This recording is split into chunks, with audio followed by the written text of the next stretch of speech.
এ রিকশাওয়ালা কি মনে করছো আল্লাহকে পাওয়ার জন্য বুঝি বড় লোক হওয়া লাগে? না না, আল্লাহকে পাওয়ার জন্য জনপ্রিয় হওয়া লাগে না, আল্লাহকে পাওয়ার জন্য ক্ষমতা লাগে না।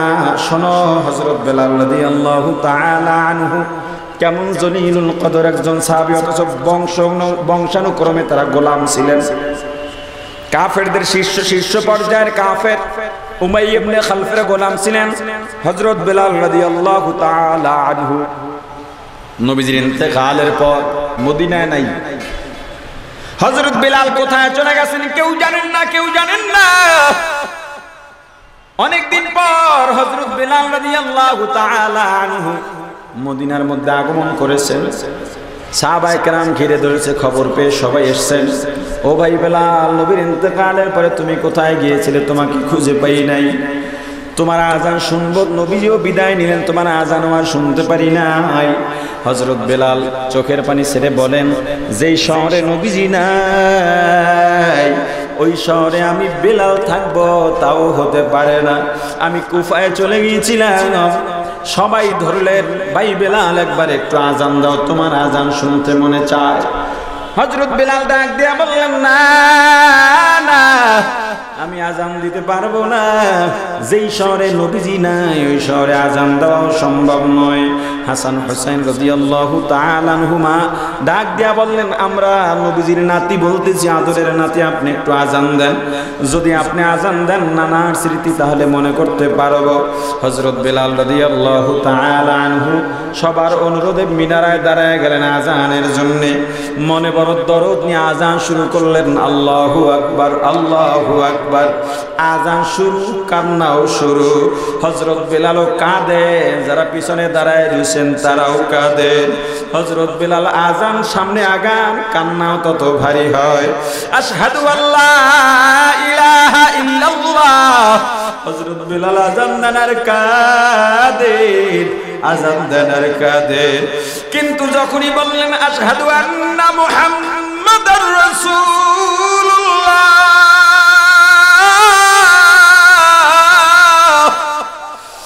হযরত বেলাল একটা চিৎকার দিয়ে বাটির মধ্যে পড়ে গেছে। সবাই কাছে গিয়ে দেখে হযরত বেলাল বাটির মধ্যে বেহুশ হয়ে গেছে, দুই চক্ষু দিয়ে টক টক করে শুধু পানি পড়তেছে। হযরত বেলালের হুঁশ ফেরার পর ডাক দিছেন, ওরে ভাই বেলাল, ওরে ভাই বেলাল, তুমি কেন বেহুশ হয়ে গেলা? তুমি কেন পড়ে গেলা? আজান কেন শেষ করলা না? হযরত বেলাল ডাক দিয়া বলেন, ভাই গো, আমি যখন আগে আজান দিতাম আশহাদু আন্না মুহাম্মাদুর রাসূলুল্লাহ যখন বলতাম, আমি একটু আড়া নজরে তাকায় দেখতাম আমার নবীজি মসজিদে নববীর মিম্বরে বসে আমার দিকে তাকাইয়া রইছে। আজকে যখন আমি আশহাদু আন্না মুহাম্মাদুর রাসূলুল্লাহ বলেছি, বড় আশা নিয়ে মিম্বরের দিকে তাকাইলাম, কিন্তু তাকায় দেখি মেম্বার খালি, আমার নবী নাই। আমি বেলাল সহ্য করতে পারি নাই। হযরত বেলাল রাদিয়াল্লাহু তাআলা আনহু উমাইয়া ইবনে খালফের কাজ করতেছেন, ঠোঁট দুইটা নড়তেছে। উমাইয়া ইবনে খালফ ডাক দিয়া বলেন, ওরে বেলাল, তোমার ঠোঁট নড়ে কেন? বলে, আমি মালিকের নাম জপতেছি। উমাইয়া ইবনে খালফ ডাক দিয়া বলে, ঠিক আছে, তোমার সুবিধা বাড়ায় দেব, তোমার কাজ কমায় দিব। হযরত বেলাল বলেন, কেন? কয়, আমার নাম কেউ কোনোদিন ডাকে নাই, তুমি ডাকতেছো। হযরত বেলাল বলে, না না, আমি আপনার নাম ডাকি না, আপনার নাম ডাকি না। বলে, তাহলে কার নাম ডাকো? আমি তো তোমার মালিক। হযরত বেলাল ডাক দেয়া বলে, নুরে দুনিয়ার মালিক, আমি আবুল হক মালিকের নাম জপি, যেই মালিক আপনার মালিক, আমার মালিক, যেই মালিক দুনিয়ার সব মালিকের মালিক, আমি আল্লাহর নাম জপতেছি। উমাইয়া ইবনে খালফ ডাক দিয়া বলে, তুই এই নাম কই পাইছো? বলে, আমি নবীজির কাছে গিয়েছিলাম। বলে, বুঝেছি যে এই মুহাম্মদ আমাদের দুশমন, আমরা যাকে দুশমন ভাবি, তুমি সেই মুহাম্মদের কাছে গেছো, তোমার জবান থেকে আল্লাহর নামটা মুছে ফেলো। হযরত বেলাল ডাক দিয়া বলেন, না না,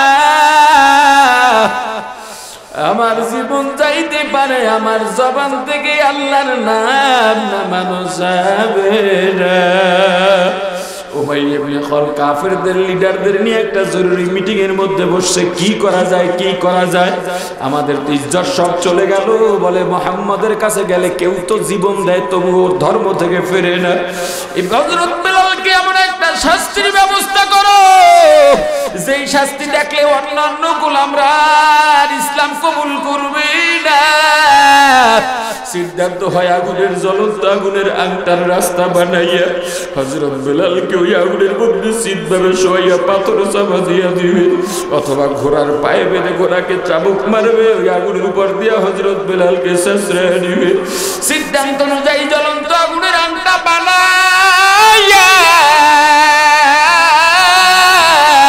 হযরত বেলালকে সামনে দাঁড় করাইয়া ডাক দিছে, ওরে ভাই বেলাল দেখো এই যে আগুনের মধ্যে তোমাকে শোয়ানো হবে, আল্লাহর নাম বাদ দাও, আল্লাহর নাম বাদ দাও, আল্লাহর নাম বাদ দাও। হযরত বেলাল ডাক দিয়া বলেন, এই আগুনের চাইতে জাহান্নামের আগুন আরো কঠিন, আমি জাহান্নামের আগুন সহ্য করতে পারবো না। হযরত বেলালকে সিদ্ধান্ত অনুযায়ী গায়ের চাদর সরাইয়া খালি গায়ে যখন আগুনের উপরে শোয়াইয়া পাথর চাপা দিয়া দিছি, হযরত বেলালের গায়ের চর্বি চামড়া রক্ত কুষ্ঠগুলো মসমস করে আগুনের মধ্যে পুড়তেছে। হযরত বেলাল শুধু একটা শব্দ করে আহাদ আহাদ আহাদ, আল্লাহ এক আল্লাহ এক। আবার কলবের মধ্যে তাওহীদ, আবার কলবের মধ্যে আল্লাহর কেউ নাই আর কেউ নাই। ওরে মুসলমান ইমানদার আল্লাহর গোলাম সিদ্দিক আকবর হযরত আবু বকর সিদ্দিক রাদিয়াল্লাহু তাআলা আনহু ওই রাস্তা দিয়া যাইতেছেন, তাকায় দেখেন হযরত বেলালকে কষ্ট দেওয়া হইতেছে। হযরত বেলালের কাছে গিয়া বলে, ওরে ভাই বেলাল আল্লাহর নামটা একটু আস্তে নাও আস্তে নাও, তাতে শাস্তি কমে যেতে পারে। পরামর্শ দিয়ে চলে গেলেন। ফেরার পথে আবার দেখেন হযরত বেলাল জোরে জোরে আহাদ আহাদ বলে চিল্লার, জোরে বলেন আল্লাহু আহাদ, আর জোরে বলেন আল্লাহু আহাদ। হযরত আবু বকর একটু রাগ করে বললেন, ও বেলাল তোমাকে বললাম আল্লাহর নাম আস্তে নিতে বলে জোরে কেন নাও? হযরত বেলাল ডাক দিয়া বলেন, আবু বকর আমি ক্ষমা চাই, রাগ করবেন না, রাগ করবেন না। আল্লাহর নামের মধ্যে এত মজা, এত মজা, ওরা যত কষ্ট দিক না কেন আল্লাহর নামের মজা তার চাইতে কোটি কোটি গুণে বেশি। অন্তরে কার জায়গা দেব জোরে বলেন। এ দুনিয়ার গরিবরা শোনো, আল্লাহ বলেছেন ইয়াউমা লা ইয়ানফাউ মালুন ওয়ালা বানুন ইল্লা মান আতাল্লাহা বিকলবিন সালিম। পরকালে কিয়ামতের ময়দানে মাল দৌলত আত্মীয় স্বজনের কোনো দাম নাই, কোনো দাম নাই, কোনো দাম নাই। ইল্লা বিকলবিন সালিম, শুধুমাত্র একটা পরিশুদ্ধ কলব। এই কলবটা পরিশুদ্ধ করতে ধনী হওয়া লাগে না, ক্ষমতা লাগে না, সম্মান লাগে না, লাগে শুধু আল্লাহর উপরে আস্থা, বিশ্বাস, আল্লাহর মুহাব্বত, আল্লাহর ভয়। মুসলমান ইমানদার দুনিয়ায় কার জন্য পাগল হয়েছেন? দুনিয়ার আপন আপন খেলা দুনিয়ার মধ্যে শেষ। দুনিয়ার জিন্দেগি ছোট্ট, এখন মারা যাইবেন, সব শেষ। এ পর্দা আলের মা, তোমার যদি এখন মরণ হয়, তোমার ছেলে মেয়ে, তোমার স্বামী, মা বাবা, ভাই বোন কান্নাকাটি করবে ঠিক, তবে তোমাকে কবরে পাঠাবার প্রস্তুতি গ্রহণ করবে। এক সপ্তাহ পরে সবাই নাম ভুলে যাবে, তোমার কথাও ভুলে যাবে, তোমার স্বামী আর একটা বিবির জন্য পাগল হয়ে যাবে। ও আল্লাহর গোলাম, তোমার আমার অবস্থাও কিন্তু এক। অতএব একটা বাড়ি করছো আর একটা বাড়ির জন্য পাগল, লাভ নাই, লাভ নাই। কেন বোঝো না? এত বুঝানোর পরেও কেন বোঝো না? যা রেখে যাইবা সব পরে থাকবে, তোমার কোনো কাজে আসবে না। বরং দুনিয়ার মধ্যে যত রেখে যাইবা তত বিপদ, তত বিপদ, তত বিপদ। ইসলাম অর্থ শান্তি নয়, ইসলাম অর্থ আত্মসমর্পণ করা, আনুগত্য করা। তবে ইসলাম শান্তির ধর্ম। ইসলাম শাব্দিক ইসলামের অর্থ কি? জোরে বলেন। কার কাছে করব? কার কাছে করব? কিভাবে করব? আল্লাহ যা বলেছেন তা মানতে হবে। আল্লাহ যা বলেছেন, এক কথায় দুনিয়াতে আসছি আল্লাহর ইচ্ছায় যাব, মাঝখানের সময়টাও আল্লাহর ইচ্ছায় কাটাতে হবে। এর নাম আত্মসমর্পণ করা। তোমার ভাষা, তোমার বুলি, মুসলিম মুমিনের বুলি হবে। তোমার বুলি যাতে নাস্তিক্যবাদী বুলি না হয়, তোমার বুলি যাতে পাশ্চাত্যবাদীর বুলির সঙ্গে মিলে না যায়, তোমার বুলি যেন কুফুরি পুঁজিবাদী কুফুরি গণতন্ত্রের বুলির সঙ্গে মিলে না যায়। প্রত্যেক প্রাণী বা জাতির একটা নিজস্ব বুলি আছে না? পাখির একটা নিজস্ব বুলি আছে না নাই? গরু ছাগলের নিজস্ব বুলি আছে না নাই? হাঁস মুরগির নিজস্ব বুলি আছে না নাই? মুমিন মুসলমান তোমারও একটা নিজস্ব বুলি আছে। তোমার বুলি কি আল্লাহ শিখাইয়া দিয়েছেন পয়গম্বর। আপনি দুনিয়ার মুমিন মুসলমানদের জানায়া দেন, মুসলমান তোমার বুলি যাতে পুঁজিবাদী কুফরি গণতন্ত্রের বুলির সঙ্গে মিলে না যায়, এজন্য আল্লাহ শিখাইয়া দিয়েছেন তোমার বুলি কি হবে, এর বাইরে যাতে তোমার বুলি না হয়। ইন্না সালাতি ওয়া নুসুকি ওয়া মাহইয়ায়া ওয়া মামাতি লিল্লাহ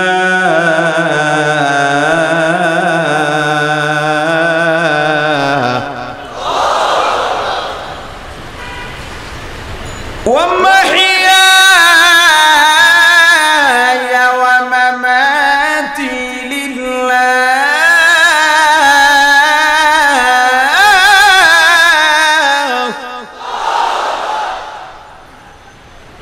ومحياي ومماتي لله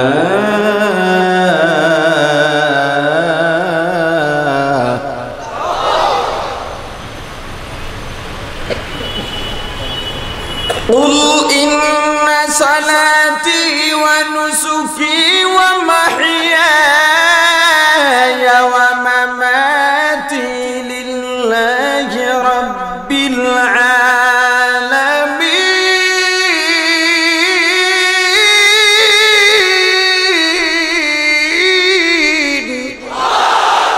মুসলমানি বুয়দ গর্দন নিহাদার ইনানি খুদ বদস্তে খাজাদাদার। ও মুসলমান তোমার বুলি কি হবে আল্লাহ শিখা দিছেন। মুসলমান তোমার বুলি শুনে নাও। আল্লাহ আমার জীবন, আমার মরণ, আমার তাকওয়া, আমার পরহেজগারি, আমার ইবাদত, আমার নামাজ, আমার রোজা, আমার কোরবানি, আমার জীবনের যা কিছু আসে সব হবে কার জন্যে? আওয়াজ দিয়া বলেন কার জন্যে? ঈমান অর্থ কি? জোরে বলেন ঈমান অর্থ কি? ইসলাম অর্থ জোরে বলেন।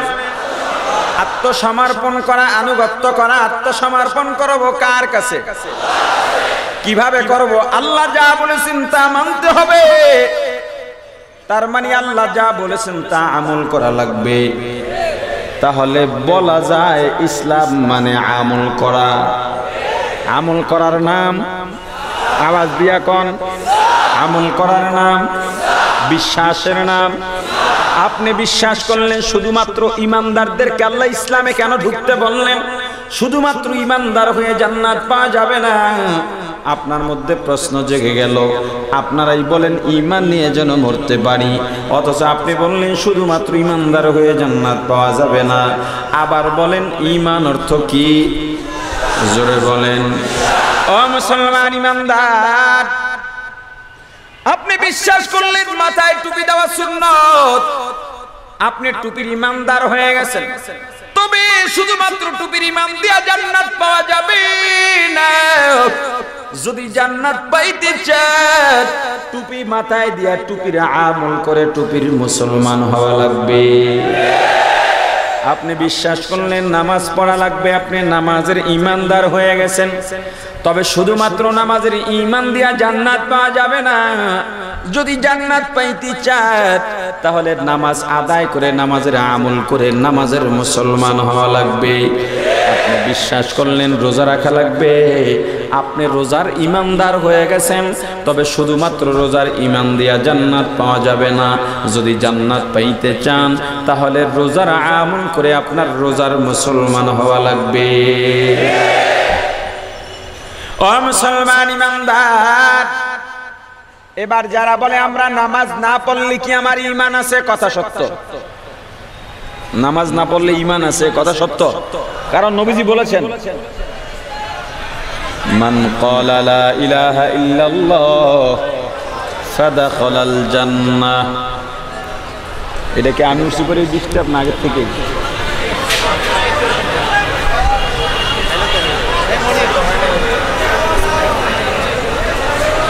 আচ্ছা, আপনার কথা বললেন না, ঠিক করবে। আমি আলোচনাটা চালাই যাই, সময় কম তো।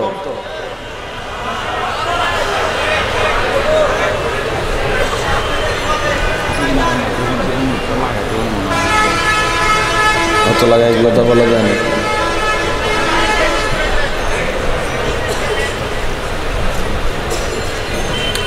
ভুল লাগেছে আলোচনা কি করছিল। নবীজি বলেছেন, মান ক্বালা লা ইলাহা ইল্লাল্লাহ ফাদাখালাল জান্নাহ আও কামা ক্বালান নবিয়্যু আলাইহিস সালাতু ওয়াস সালাম।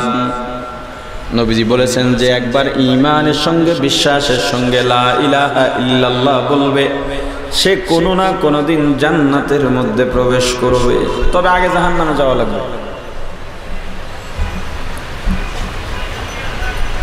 যদি কেউ বলে নামাজ না পড়লে ঈমান আছে, কথা সত্য, তোমার ঈমান আছে। রোজা ছাড়াও তোমার ঈমান থাকতে পারে, দান সদকা ছাড়াও তোমার ঈমান থাকতে পারে, তিলাওয়াত জিকির ছাড়াও তোমার ঈমান থাকতে পারে, তবে ওই ঈমান তোমাকে জান্নাত পর্যন্ত পৌঁছবে না।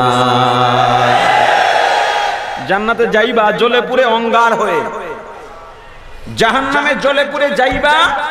জাহান্নামীরা যখন জান্নাতে যাবে ওদের কপালে দাগ থাকবে, সম্মানের না, এটা পেরেশানির ব্যাপার। কথা বলেন ভাইরা আমার। একবার লা ইলাহা ইল্লাল্লাহ যদি ঈমানের সঙ্গে বলে, এরপরে যদি মুরতাদ না হয়, আর যদি সুদ সহ না মরে, সুদ বলবেন হুজুর সুদের কথা কইলেন কা? মুরতাদ না হয় বুঝলাম, সুদ খাইলে কি ঈমান থাকে না? না, থাকে না। নবীজি বলেছেন, যার এক জাররা ঈমান থাকবে কোনো না কোনো দিন জান্নাতের মধ্যে যাবে। কিন্তু আল্লাহ বলে দিয়েছেন, সুদখোর আবু জেহেল, আবু লাহাব, উতবা সাহেবা যেমন চিরস্থায়ী জাহান্নামে জ্বলবে, ইবলিস যেমন চিরস্থায়ী জাহান্নামে জ্বলবে, সুদখোর তেমন আজীবন জাহান্নামে জ্বলবে। সুদের সহযোগী, সুদের সাক্ষী যে কয়টা মিল আছে সবগুলা জাহান্নামে চিরস্থায়ী জ্বলবে। আল্লাহর নবী বলেছেন, এক জাররা ঈমান যার আছে জান্নাতে যাবে। নবী আল্লাহ বলেছেন, যার সুদখোর, যারা সুদখোর তারা চিরস্থায়ী জাহান্নামী। মোরাল অফ দ্য স্টোরি কি? সুদখোরের মধ্যে এক জাররা পরিমাণ ঈমানও নাই। খা সুদখোর, সুদ খা। এ ব্যবসায়ী, বিল্ডিং 3 তলা, এখন 5 তলা করা লাগবে, টাকা নাই, দৌড় দেয় ব্যাংকে। কে বলছে তোমাকে লোন নিয়ে তারপরে তোমাকে বিল্ডিং করতে হবে? কুড়ের ঘরে মানুষ বসবাস করে না। বিষয়টা আরো বিস্তারিত বলার দরকার ছিল, যেহেতু আমার একটা আলোচনার মূল উদ্দেশ্য আছে, আলোচনার যে বিষয়টা ফুটিয়ে তুলতে চাই, এজন্য আর এদিকটা বললাম না। আল্লাহ ইমানদারদেরকে ইসলামে ঢুকতে বললেন। 1 নাম্বার কারণ, শুধুমাত্র ইমানদার হয়ে জান্নাতে যাওয়া যাবে না। 2 নাম্বার, হযরত আব্দুল্লাহ ইবনে সালাম রাদিয়াল্লাহু তাআলা আনহু ইসলাম গ্রহণ করার পর ইসলামের বিধিবিধান সব মানতেছেন, শুধুমাত্র উটের গোশত খাইতেন না। হালাল জানতেন কিন্তু মানতেন না, মানে খাইতেন না। হালাল জানতেন কিন্তু খাইতেন না।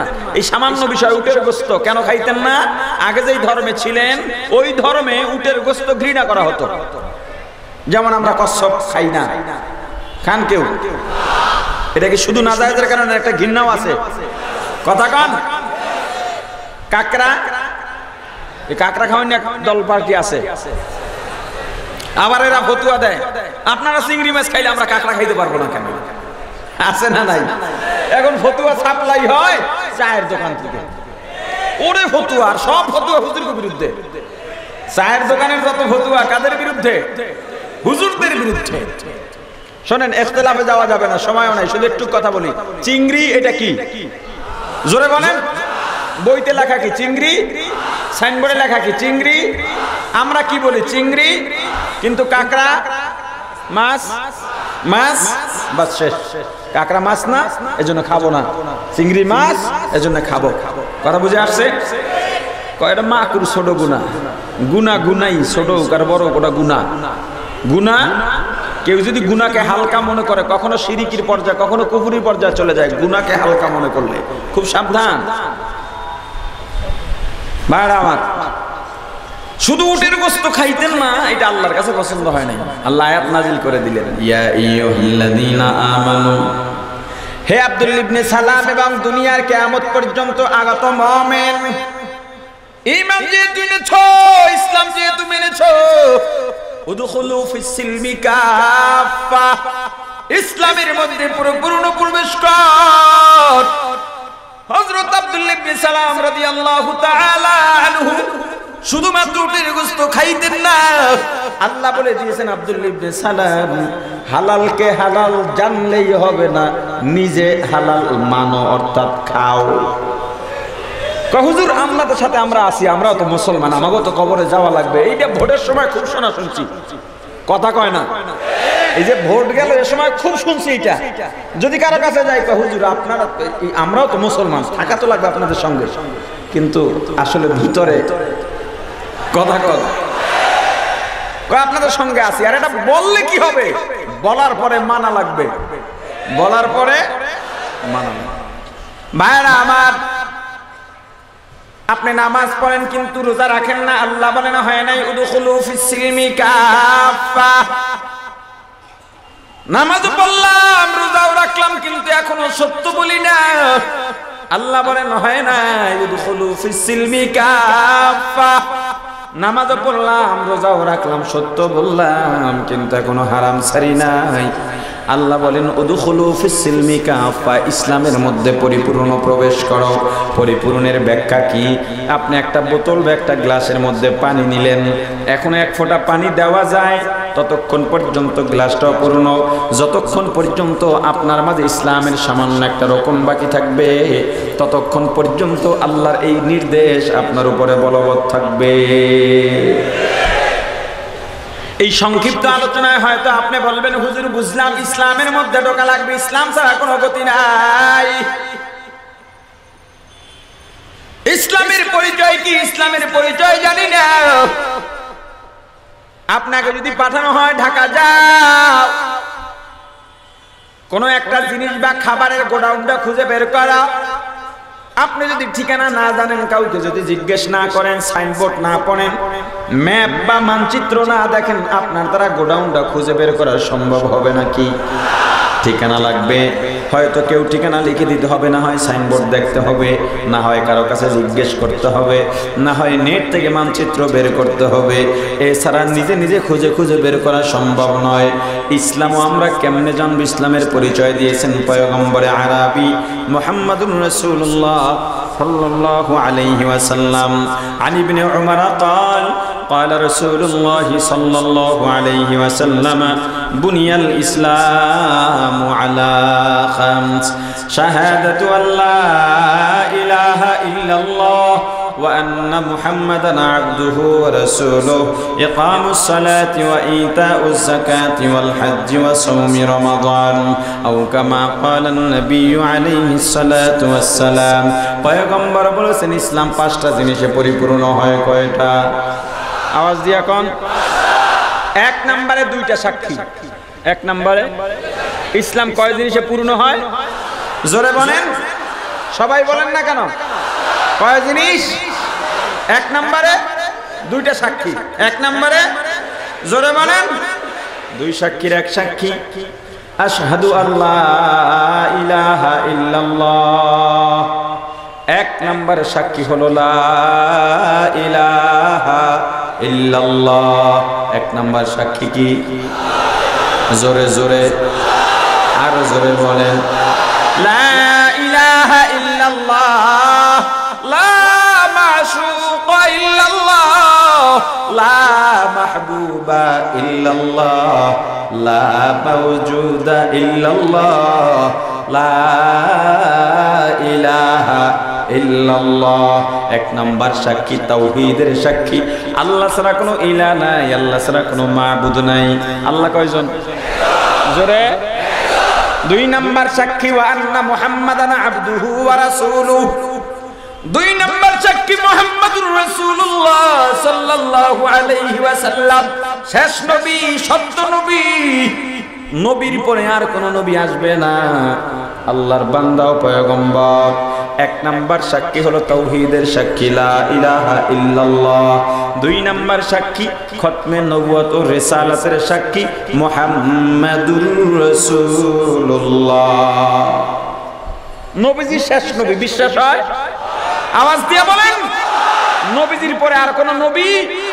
আনা খাতামুন নবীন লা নাবিয়্যা বা'দি আও কামা ক্বালান নবিয়্যু আলাইহিস সালাতু ওয়াস সালাম। নবীজি বলে দিয়েছে আমি শেষ নবী, আমার পরে আর কোন নবী আসবে? আওয়াজ দিয়ে বলেন। আগের দিনে চিঠি চালাচালি হতো, সরকারি খাম ছিল, হলুদ কালারের 2.5 টাকা দাম। খামের মধ্যে চিঠি ঢুকাইয়া যদি একটা টিকিট কিনে লাগায় দেওয়া হইতো, পোস্টমাস্টার যদি এই চিঠির খামের উপরে একবার একটা সিল মেরে দিত, এরপরে প্রাপক ছাড়া এই চিঠি খোলার অধিকার কারো ছিল না, পোস্টমাস্টারেরও নাই। মুহাম্মাদুর রাসূলুল্লাহ সাল্লাল্লাহু আলাইহি ওয়াসাল্লাম দুনিয়াতে আসার মাধ্যমে নবুয়ত আর রিসালাতের দরজায় সিলগালা হয়ে গেছে, আর কোন নবী আসবে? নবীজির পরে যদি কেউ নবী দাবি করে ওটা কাফের। ওই কথিত নবীকে যারা নবী বলে মানবে ওরাও কাফের, ওদেরকে যারা কাফের বলবে না ওরাও কাফের। কাদিয়ানি, জোরে বলেন কাদিয়ানি। কাদিয়ানিকে কাফের বলতে যদি তোমার দিলের মধ্যে দ্বিধা হয়, বুঝবা তোমার ঈমানের মধ্যে খতরা আছে। আপনি ঘুমান মিয়া, আপনি ঘুমান এখানে। আর এই খতমে নবুয়তের দেশে, আশিকে রাসূলের দেশে, যেই দেশের কালিমার পথ, কালিমার গন্ধ আকাশ বাতাসে উড়ে বেড়ায়, সেই দেশের পঞ্চগড়ে কাদিয়ানীরা 300 কোটি টাকার বাজারে ইস্তেমার ঘোষণা করেছিল। তাহলে আপনার আমার দাওয়াতের পাওয়ার কোথায় সেটা পেশ করেন। বাংলাদেশ উলামায়ে কেরামের দেশ, চরমোনাই মাহফিলের দেশ, হাটহাজারীর দেশ, টঙ্গীর ময়দানের দেশ, সেই দেশে কাদিয়ানীরা দাঁড়িয়ে গেছে। আপনি কি করতে পেরেছেন? আপনার দাওয়াতের পাওয়ার কোথায়? আজকে বাংলাদেশের মহান সংসদে দাঁড়িয়ে, যেই সংসদে আজানের সময় সংসদ বন্ধ হয়, নামাজের বিরতি দেওয়া হয়, তেলাওয়াতের মাধ্যমে সংসদ শুরু হয়, সেই পবিত্র সংসদে দাঁড়িয়ে রাশিদ খান মেননের মতো চুলোপুটি নাস্তিক কিভাবে কওমি মাদ্রাসা উলামায়ে কেরামের বিরুদ্ধে আওয়াজ করে?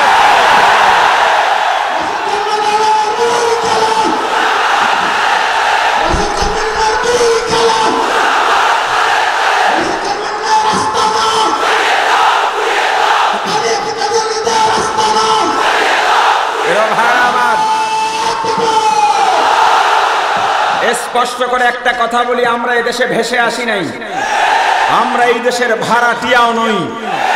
রাশেদ খান মেনন, আমি চ্যালেঞ্জ দিলাম, আজকে এই ভরা জনসমুদ্রে চ্যালেঞ্জ দিলাম, বাংলাদেশের যে কোনো জায়গায় মেম্বার থেকে শুরু করে চেয়ারম্যান, এমপি, যেই কোনো নির্বাচন হোক, রাশেদ খান মেনন আর আমি দাঁড়াবো।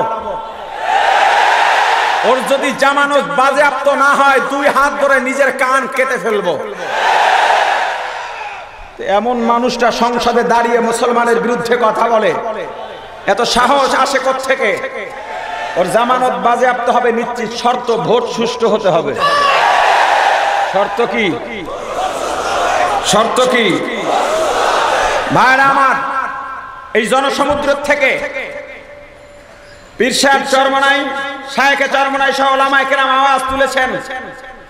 তাদের কথার পরিপূরক হিসেবে আমিও আমার অবস্থান থেকে দাবি তুলছি, রাশিদ খান মেননের সংসদ সদস্য পদ বাতিল করতে হবে, ওকে শাস্তির আওতায় আনতে হবে।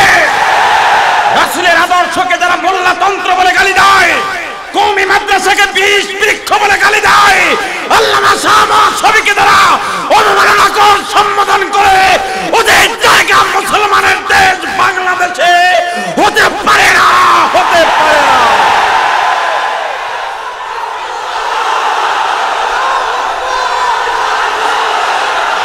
প্রিয় ভাইরা আমার, আমরা চাই না বাংলাদেশে, আমরা চাই না বাংলাদেশে আর একটা শাপলা চত্বর তৈরি হোক। আমরা চাই না সোহরাওয়ার্দী উদ্যান আবার চরমনাইয়ের মুজাহিদে ভরে যাক।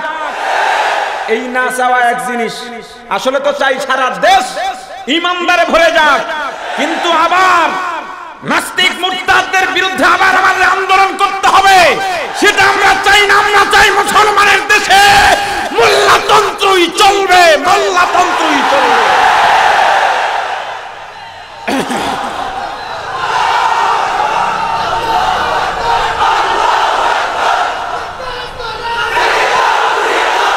ইসলাম কয় জিনিসে পূর্ণ হয়?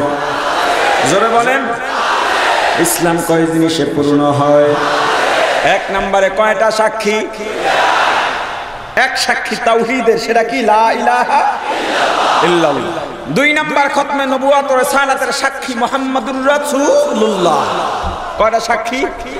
এই দুই সাক্ষীকে একত্রে ঈমান বলে। কি বলে? তার মানে ইসলাম কয় জিনিসে পূর্ণ হয়? এক নম্বরে কি দাঁড়ালো? ঈমান। কি দাঁড়ালো?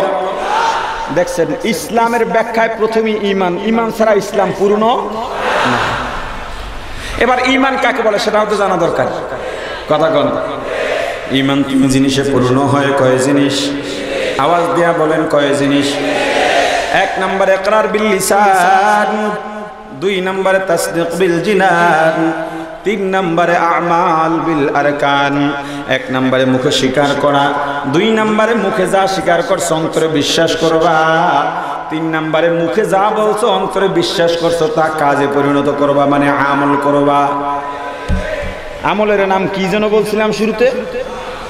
আমলের নাম ইমানের ব্যাখ্যায় ইসলামের ব্যাখ্যায় ইমান, ইমানের ব্যাখ্যায় ইসলাম। ইমান ইসলাম ছাড়া পূর্ণ নয়, ইসলাম ইমান ছাড়া। জোরে বলেন, কোন জিনিসগুলো আমি জবানে স্বীকার করব, অন্তরে বিশ্বাস করব, কাজে পরিণত করব? প্রথমে 7টা জিনিস। কয়টা? জোরে বলেন। এক নম্বরে আল্লাহ, কার উপর? দুই নম্বরে ওয়া মালাইকাতিহি, ফেরেশতা সমূহ। তিন নম্বরে ওয়া কুতুবিহি, কিতাব সমূহ। চার নম্বরে ওয়া রাসূলিহি, রাসূল সমূহ, রাসূল যারা আছেন রাসূলগণ। পাঁচ নম্বরে ওয়াল ইয়াউমিল আখির, কিয়ামতের উপর। সাত নম্বরে ওয়াল কদরি খাইরিহি ওয়া শাররিহি মিনাল্লাহি তাআলা, আল্লাহর পক্ষ থেকে ভালো মন্দ যা হয় তার উপরে ঈমান আনা। আপনি কষ্ট করলেন, ফসলের ক্ষেতের সামনে গিয়া দাঁড়াই বলেন, বেড়ারে বেড়া, কষ্ট করছিলাম, ফল পাইছি। কথা কয় না? আর যদি ফসল ভালো না হয় তখনও বলে কষ্ট করেছিলাম কিন্তু আল্লাহ দেয় নাই। কি এমন খাসলতের মানুষ বেশি না কম? হ্যাঁ, খাসলতটা রাখা যাবে সবসময়। কার উপর তাওয়াক্কুল? জোরে বলেন। 7 নম্বরে ওয়াল বাতি বাদাল মাউত, মরণের পরে আবার জীবিত হওয়ার উপরে ঈমান আনবো, মুখে বলবো, অন্তরে বিশ্বাস করব, কাজের দ্বারাও যাতে সেটা প্রমাণ পায়। 1 নম্বরে আল্লাহ, কার উপর? আল্লাহর পরিচয় কি আল্লাহ নিজেই শিখিয়ে দিয়েছেন। ও পয়গম্বর, আপনি দুনিয়ার মানুষদের জানায় দেন আমি আল্লাহর পরিচয় আল্লাহু আহাদ। আল্লাহ কয়জন? লা শারীকা লাহু, আল্লাহর সঙ্গে কোনো শরীক। লা তুশরিকু বিহি, আল্লাহর সঙ্গে শরীক করো না। আল্লাহুস সামাদ, আল্লাহ বেনিয়াজ, বেপরোয়া, আল্লাহ মুকাপেক্ষী। আল্লাহর কাছে, আল্লাহ কারো কাছে ঠেকা নন, আল্লাহর কাছে দুনিয়ার সবাই ঠেকা। লাম ইয়ালিদ ওয়া লাম ইউলাদ, আল্লাহ জন্মদাতা হয়ে কাউকে জন্ম দেন নাই, কোন জন্মদাতার থেকে আল্লাহ জন্ম নেন নাই।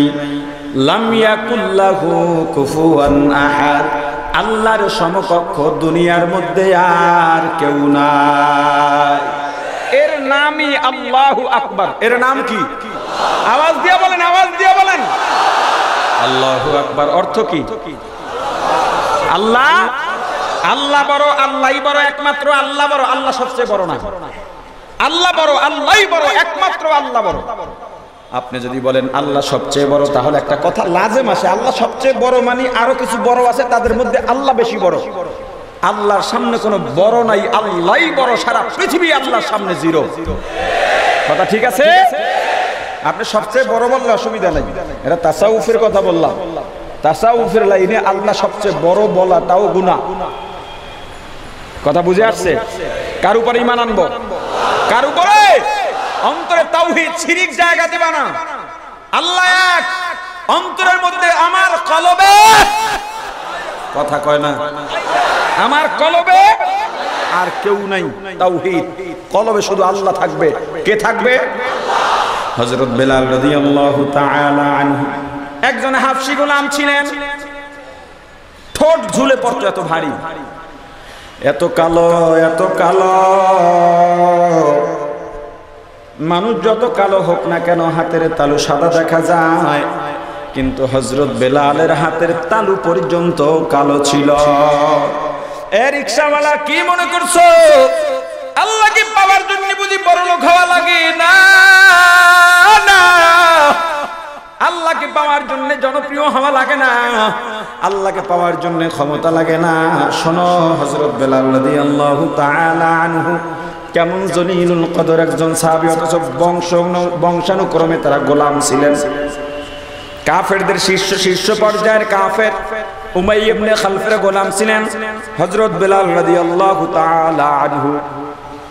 নবীজির ইন্তেকালের পর মদিনায় নাই। হযরত বেলাল কোথায় চলে গেছেন কেউ জানেন না, কেউ জানেন না।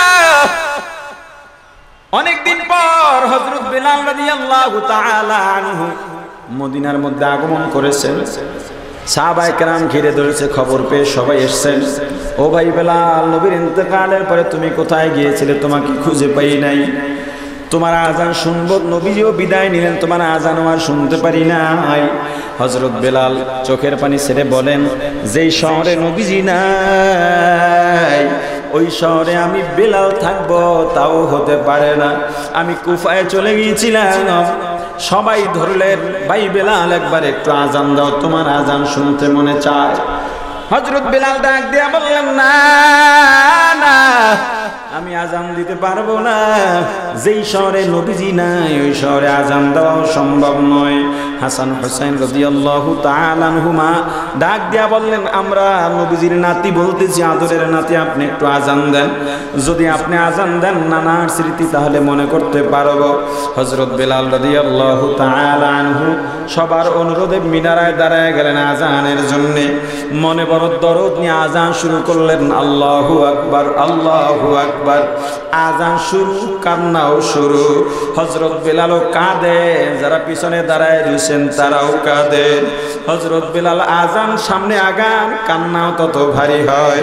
আশহাদু আল্লা ইলাহা ইল্লাল্লাহ। হযরত বেলাল আজান দেন আর কাঁদে, আজান দেন আর কাঁদে।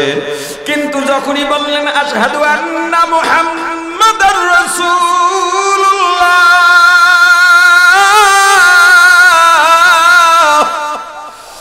হযরত বিলাল একটা চিৎকার দিয়ে বাটির মধ্যে পড়ে গেছে। সবাই কাছে গিয়ে দেখে হযরত বেলাল বাটির মধ্যে বেহুশ হয়ে গেছে, দুই চক্ষু দিয়ে টপ টপ করে শুধু পানি পড়তেছে। হযরত বেলালের হুঁশ ফেরার পর ডাক দিছেন, ওরে ভাই বেলাল, ওরে ভাই বেলাল, তুমি কেন বেহুশ হয়ে গেলা? তুমি কেন পড়ে গেলা? আজান কেন শেষ করলা না? হযরত বেলাল ডাক দিয়া বলেন, ভাই গো, আমি যখন আগে আজান দিতাম আশহাদু আন্না মুহাম্মাদুর রাসূলুল্লাহ যখন বলতাম, আমি একটু আড়া নজরে তাকায় দেখতাম আমার নবীজি মসজিদে নববীর মিম্বরে বসে আমার দিকে তাকাইয়া রইছে। আজকে যখন আমি আশহাদু আন্না মুহাম্মাদুর রাসূলুল্লাহ বলেছি, বড় আশা নিয়ে মিম্বরের দিকে তাকাইলাম, কিন্তু তাকায় দেখি মেম্বার খালি, আমার নবী নাই। আমি বেলাল সহ্য করতে পারি নাই। হযরত বেলাল রাদিয়াল্লাহু তাআলা আনহু উমাইয়া ইবনে খালফের কাজ করতেছেন, ঠোঁট দুইটা নড়তেছে। উমাইয়া ইবনে খালফ ডাক দেয়া বলেন, ওরে বেলাল, তোমার ঠোঁট নড়ে কেন? বলে, আমি মালিকের নাম জপতেছি। উমাইয়া ইবনে খালফ ডাক দেয়া বলে, ঠিক আছে, তোমার সুবিধা বাড়ায় দেব, তোমার কাজ কমায় দিব। হযরত বেলাল বলেন, কেন? কয়, আমার নাম কেউ কোনোদিন ডাকে নাই, তুমি ডাকতেছো। হযরত বেলাল বলেন, না না, আমি আপনার নাম ডাকি না, আপনার নাম ডাকি না। বলে, তাহলে কার নাম ডাকো? আমি তো তোমার মালিক। হযরত বেলাল ডাক দেয়া বলে, নুরে দুনিয়ার মালিক, আমি এমন এক মালিকের নাম জপি যেই মালিক আপনারও মালিক আমারও মালিক, যেই মালিক দুনিয়ার সব মালিকের মালিক। আমি আল্লাহর নাম জপতেছি। উমাইয়া ইবনে খালদ ডাক দিয়া বলে, তুই এই নাম কই পাইছো? বলে, আমি নবীজির কাছে গিয়েছিলাম। বলে, বুঝেছি যে এই মুহাম্মদ আমাদের দুশমন, আমরা যাকে দুশমন ভাবি, তুমি সেই মুহাম্মাদের কাছে গেছো, তোমার জবান থেকে আল্লাহর নামটা মুছে ফেলো। হযরত বেলাল ডাক দিয়া বলেন, না না, আমার জীবন চাইতে পারে, আমার জবান থেকে আল্লাহর নাম নামানো যাবে না। উমাইয়া ইবনে খালদ কাফেরদের লিডারদের নিয়ে একটা জরুরি মিটিং এর মধ্যে বসছে, কি করা যায়, কি করা যায়। আমাদের তো ইজ্জত সব চলে গেল। বলে, মুহাম্মাদের কাছে গেলে কেউ তো জীবন দেয়, তবুও ধর্ম থেকে ফেরে না। এই হযরত বেলালকে এমন একটা শাস্তির ব্যবস্থা করো, যেই শাস্তি দেখলে অন্যান্য গোলামরা ইসলাম কবুল করবে না। সিদ্ধান্ত হয় আগুনের জ্বলন্ত আগুনের আংটার রাস্তা বানাইয়া হযরত বেলালকে ওই আগুনের মধ্যে সিধভাবে শোয়াইয়া পাথর চাপা দিয়া দিবে, অথবা ঘোড়ার পায়ে বেঁধে ঘোড়াকে চাবুক মারবে, ওই আগুনের উপর দিয়া হযরত বেলালকে ছেঁচড়ে দিবে। সিদ্ধান্ত অনুযায়ী জ্বলন্ত আগুনের আংটা বানাইয়া হযরত বেলালকে সামনে দাঁড় করাইয়া ডাক দিছে, ওরে ভাই বেলাল, দেখো এই যে আগুনের মধ্যে তোমাকে শোয়ানো হবে, আল্লাহর নাম বাদ দাও, আল্লাহর নাম বাদ দাও, আল্লাহর নাম বাদ দাও। হযরত বেলাল ডাক দিয়া বলেন, এই আগুনের চাইতে জাহান্নামের আগুন আরো কঠিন, আমি জাহান্নামের আগুন সহ্য করতে পারবো না। হযরত বেলালকে সিদ্ধান্ত অনুযায়ী গায়ের চাদর সরাইয়া খালি গায়ে যখন আগুনের উপরে শোয়াইয়া পাথর চাপা দিয়া দিছি, হযরত বেলালের গায়ের চর্বি চামড়া রক্ত গোস্তগুলো মসমস করে আগুনের মধ্যে পুড়তেছে। হযরত বেলাল শুধু একটা শব্দ করে, আহাদ আহাদ আহাদ, আল্লাহ এক, আল্লাহ এক। আবার কলমের মধ্যে তাওহীদ, আবার কলমের মধ্যে আল্লাহ, আর কেউ নাই, আর কেউ নাই। ওরে মুসলমান ইমানদার আল্লাহর গোলাম, সিদ্দিক আকবর হযরত আবু বকর সিদ্দিক রাদিয়াল্লাহু তাআলা আনহু ওই রাস্তা দিয়া যাইতেছেন, তাকায় দেখেন হযরত বেলালকে কষ্ট দেওয়া হইতেছে। হযরত বেলালের কাছে গিয়া বলে, ওরে ভাই বেলাল, আল্লাহর নামটা একটু আস্তে নাও, আস্তে নাও, তাতে শাস্তি কমে যেতে পারে। পরামর্শ দিয়ে চলে গেলেন। ফেরার পথে আবার দেখেন হযরত বেলাল জোরে জোরে আহাদ আহাদ বলে চিল্লার, জোরে বলেন আল্লাহু আহাদ, আর জোরে বলেন আল্লাহু আহাদ। হযরত আবু বকর একটু রাগ করে বললেন, ও বেলাল, তোমাকে বললাম আল্লাহর নাম আস্তে নিতে, বড় জোরে কেন নাও? হযরত বেলাল ডাক দিয়ে বলেন, আবু বকর, আমি ক্ষমা চাই, রাগ করবেন না, রাগ করবেন না। আল্লাহর নামের মধ্যে এত মজা, এত মজা, ওরা যত কষ্ট দিক না কেন, আল্লাহর নামের মজা তার চাইতে কোটি কোটি গুণে বেশি। অন্তরে কার জায়গা দেব, জোরে বলেন। এ দুনিয়ার গরিবরা শোনো, আল্লাহ বলেছেন, ইয়াউমা লা ইয়ানফাউ মালুন ওয়ালা বানুন ইল্লা মান আতাল্লাহা বিকলবিন সালিম। পরকালে কিয়ামতের ময়দানে মাল দৌলত আত্মীয় স্বজনের কোনো দাম নাই, কোনো দাম নাই, কোনো দাম নাই। ইল্লা বিকলবিন সালিম, শুধুমাত্র একটা পরিশুদ্ধ কলব। এই কলবটা পরিশুদ্ধ করতে ধনী হওয়া লাগে না, ক্ষমতা লাগে না, সম্মান লাগে না, লাগে শুধু আল্লাহর উপরে আস্থা, বিশ্বাস, আল্লাহর মুহাব্বত, আল্লাহর ভয়। মুসলমান ইমানদার, দুনিয়ায় কার জন্য পাগল হয়েছেন? দুনিয়ার আপন আপন খেলা দুনিয়ার মধ্যে শেষ। দুনিয়ার জিন্দেগি ছোট্ট, এখন মারা যাইবেন, সব শেষ। এ পর্দালের মা, তোমার যদি এখন মরণ হয়, তোমার ছেলে মেয়ে, তোমার স্বামী, মা বাবা, ভাই বোন কান্নাকাটি করবে ঠিক, তবে তোমাকে কবরে পাঠাবার প্রস্তুতি গ্রহণ করবে।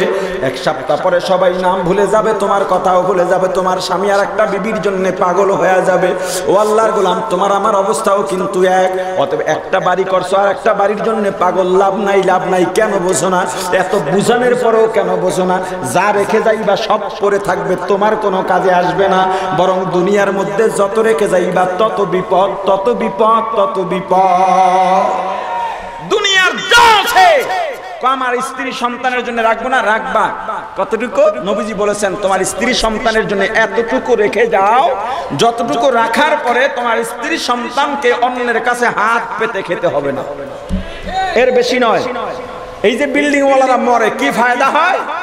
আপনি রেখে যাবেন যার জন্য আপনার সম্পদ, আপনি চলে যাবেন, আপনার ছেলে মেয়ে বিক্রি করে ঘরের মধ্যে বসে মদ গাঞ্জা খাবে, কারণ ছেলে মেয়েকে তো দিনদার বানায় যেতে পারে না, তো মদ গাঞ্জাই খাবে। সম্পদ দিয়েছেন কে? আমরা দিনের জন্য কোরবানি দিতে রাজি আছি সবাই। আওয়াজ দেন, আওয়াজ ছোট কেন? দিনের জন্য আমরা কোরবানি করতে রাজি আছি। কারা কারা হাত দিয়ে সব ওড়ে নাই? উড়ান, হাত উড়ান।